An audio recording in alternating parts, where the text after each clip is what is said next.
ঈদুল আজহাকে কেন্দ্র করে সরকারের কার্যক্রমে 10টি গণমুখী বিষয়ে বিশেষ গুরুত্ব প্রদান করা হয়েছিল। নির্বিঘ্নে ঈদ যাত্রা নিশ্চিতকরণ, শ্রমিকদের বেতন ভাতা পরিশোধ, দেশীয় পশুর বাজার সুরক্ষা, দ্রুত বর্জ্য অপসারণ, গণপরিবহনের শৃঙ্খলা, চাঁদাবাজি ও সিন্ডিকেট দমন, নিরবিচ্ছিন্ন বিদ্যুৎ সরবরাহ, জননিরাপত্তা নিশ্চিতকরণ, চামড়া খাতের সুস্থ ব্যবস্থাপনা এবং নিত্য প্রয়োজনীয় পণ্যের বাজার স্থিতিশীল রাখা, এই 10টি অগ্রাধিকার ছিল মাননীয় প্রধানমন্ত্রীর প্রধান বা অন্যতম নির্দেশনা। এসব উদ্যোগের সমন্বিত বাস্তবায়নে ঈদ ব্যবস্থাপনার বিভিন্ন ক্ষেত্রে দৃশ্যমান ইতিবাচক পরিবর্তন এনে দিয়েছে এবং রাষ্ট্রীয় সেবাকে আরও জনসম্পৃক্ত করার যে প্রচেষ্টা তারও প্রতিফলন ঘটিয়েছে।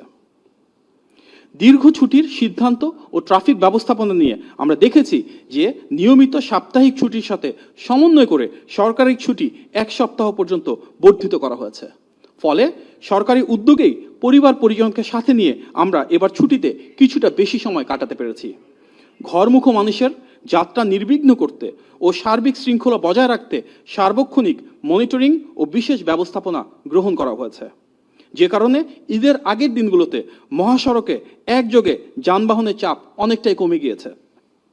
প্রতি বছরের যে চেনা ছবি, কিলোমিটারের পর কিলোমিটার যানজট এবং ঘন্টার পর ঘন্টা ভোগান্তি, এবারের ঈদ যাত্রায় তুলনামূলকভাবে নিয়ন্ত্রণে ছিল।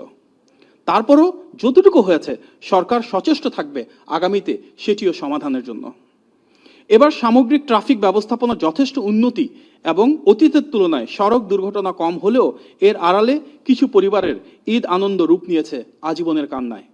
প্রশাসনের নজরদারি সত্ত্বেও মহাসড়কে বেপরোয়া গতি ও অসচেতনতার জেরে এবারও বেশ কিছু মর্মান্তিক সড়ক দুর্ঘটনা ঘটেছে, কেড়ে নিয়েছে তাজা প্রাণ। টাঙ্গাইলে সংঘটিত সড়ক দুর্ঘটনা এবং ট্রেনের ধাক্কায় মা ও মেয়ের মৃত্যুর মতো মর্মান্তিক ঘটনাগুলো আমাদেরকে প্রচণ্ডভাবে ব্যথিত করেছে, তাড়িত করেছে।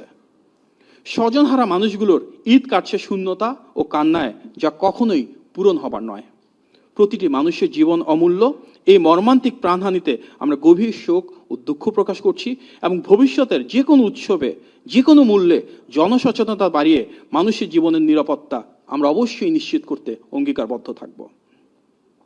তৈরি পোশাক শিল্প সহ বিভিন্ন সেক্টরের শ্রমিকদের ঈদের আগে বকেয়া বেতন ও বোনাস নিশ্চিত করতে শ্রমবান্ধব সরকারের উদ্যোগে সকল ব্যাংক এবং অংশীজনদের সাথে কথা বলে কারখানার শ্রমিক, মালিক ও বিভিন্ন অ্যাসোসিয়েশনকে সম্পৃক্ত করা হয়েছে।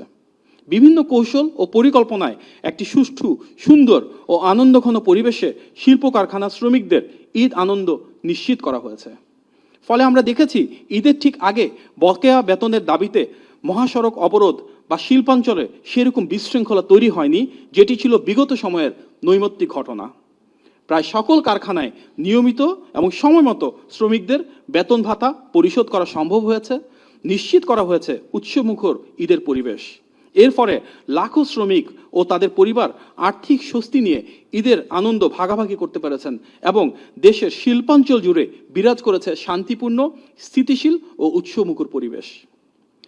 স্থানীয় খামারিদের স্বার্থ সুরক্ষায় সীমান্ত দিয়ে অবৈধ গবাদি পশু অনুপ্রবেশ ঠেকাতে সংশ্লিষ্ট কর্তৃপক্ষকে কঠোর নির্দেশনা দেওয়া হয়েছিল। পশুর হাটগুলোতে ছিল সার্বক্ষণিক মনিটরিং ব্যবস্থা। বাজারে দেশি গরু, ছাগল, মহিষ ও ভেড়ার পর্যাপ্ত সরবরাহ থাকায় দেশ জুড়ে কোরবানির পশুর এবার কোনো সংকট তৈরি হয়নি। প্রায় 1,01,00,000 পশুর চাহিদার বিপরীতে কোরবানিযোগ্য পশু ছিল 1,23,00,000 এবং এভাবেই প্রথমবারের মতন নিশ্চিত করা হয়েছে কোরবানিতে দেশীয় পশুর স্বয়ংসম্পূর্ণতা। ভারতীয় গরুর অবৈধ প্রবেশ বন্ধ এবং দীর্ঘদিনের প্রভাবশালী সিন্ডিকেট নিয়ন্ত্রণে থাকায় দেশের ক্ষুদ্র ও মাঝারি ব্যবসায়ীরা স্বস্তির সঙ্গে ব্যবসা পরিচালনার সুযোগ পেয়েছেন। বিগত বছরগুলোতে আমরা দেখেছি রাস্তায় রাস্তায় গরুর হাট বসানোর ফলে জনদুর্ভোগ সৃষ্টি হয়, কিন্তু এবার রাস্তার বদলে খোলা জায়গায় গরুর হাট বসানোয় রাস্তায় যানজট থেকে মানুষ যথেষ্ট রেহাই পেয়েছেন। দেশের অধিকাংশ প্রান্তিক খামারি ও গৃহস্থরা পশুর ন্যায্য মূল্য পেয়েছেন, যা গ্রামীণ অর্থনীতিতে ইতিবাচক প্রভাব ফেলেছে।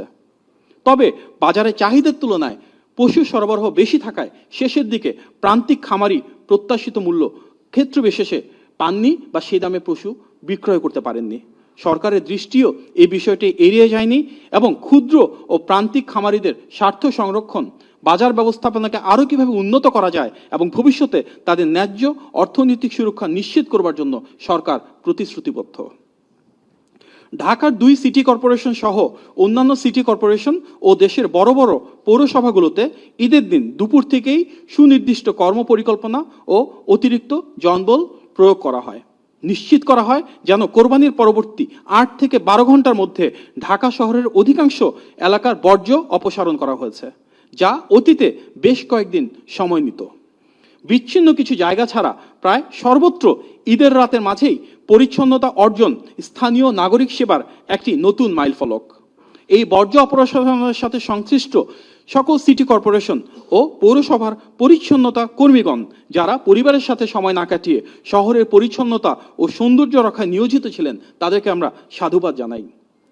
ঈদের পরদিন রাজধানীর বিভিন্ন এলাকা ঘুরে কুরবানির পশুর বর্জ্য অপসারণ কার্যক্রম সরেজমিনে পর্যবেক্ষণ করেছেন মাননীয় প্রধানমন্ত্রী ও গণমানুষের নেতা জনাব তারেক রহমান। তিনি নিজে গাড়ি চালিয়ে বিভিন্ন সড়কে যে উপস্থিতি এবং পরিস্থিতি অর্থাৎ সরাসরি মাঠ পর্যায়ের কাজ নিজে পরিদর্শন করেন, যা দেশীয় প্রশাসনিক কার্যক্রম পর্যবেক্ষণের ইতিহাসে একটি বিরল ও নজিরবিহীন ঘটনা। পরিদর্শনকালে ঈদুল আজহার কোরবানির বর্জ্য অপসারণের অবহেলার দায়ে মাননীয় প্রধানমন্ত্রীর নির্দেশে তাৎক্ষণিকভাবে ঢাকার উত্তর ও ঢাকার দক্ষিণ সিটি কর্পোরেশনের একাধিক আঞ্চলিক নির্বাহী কর্মকর্তাকে সাময়িকভাবে বরখাস্ত করা হয়। এর মাধ্যমে অস্থিতিশীলতা বেরিয়ে বরং দায়িত্বশীলতা, জবাবদিহিতা এবং সেবার মান নিশ্চিত করার বিষয়ে সরকারের দৃঢ় অবস্থান স্পষ্ট করা হয়েছে।